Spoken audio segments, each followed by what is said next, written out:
tant qu'actionnaire d'Air Liquide, d'AXA et de Engie, chaque année, je reçois des dividendes. En fait, c'est une partie des bénéfices de la société qui sont reversés aux actionnaires sous forme de dividendes. Il y a des entreprises qui décident de ne pas reverser de dividendes et qui décident de réinvestir dans le développement de la boîte, dans la recherche et du développement, etc. Notamment les boîtes de la tech, par exemple Nvidia, Apple, tout ça, c'est des entreprises qui ne reversent pas de dividendes. Microsoft, je crois très récemment, mais il est ridicule en fait. Et il y a des entreprises qui sont peut-être arrivées à maturité, mais en tout cas qui reversent une partie des bénéfices à l'actionnaire. Attention, ce n'est pas un enrichissement à l'instant T. C'est comme si tu avais 100 € sur ton compte en banque, tu vas au distributeur, tu retires 5 €, tu n'es pas plus riche. Tu as juste 95 € sur ton compte et 5 € dans ta poche.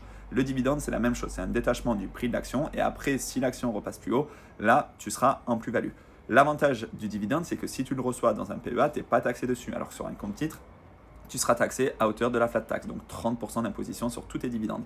C'est pour ça qu'il y a des actions françaises intéressantes à avoir en PEA. Attention, c'est absolument pas un conseil en investissement, mais des Total Energy, Air Liquide, LVMH, tout ça, c'est des actions intéressantes. LVMH, le dividende, il est très faible par rapport au cours de l'action, mais ce qui nous intéresse, c'est aussi qu'il y ait une plus-value sur le cours de l'action.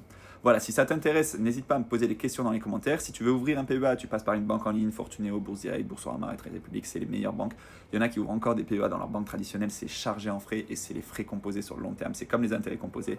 Sur 10, 15, 20 ans, ça peut te faire des dizaines de milliers d'euros de différence. Donc, si tu as envie de passer par Boursorama, moi, j'ai le code juste ici qui te permet d'avoir 150 € de prime d'ouverture. Et ensuite, tu pourras ouvrir ton PEA tranquillement.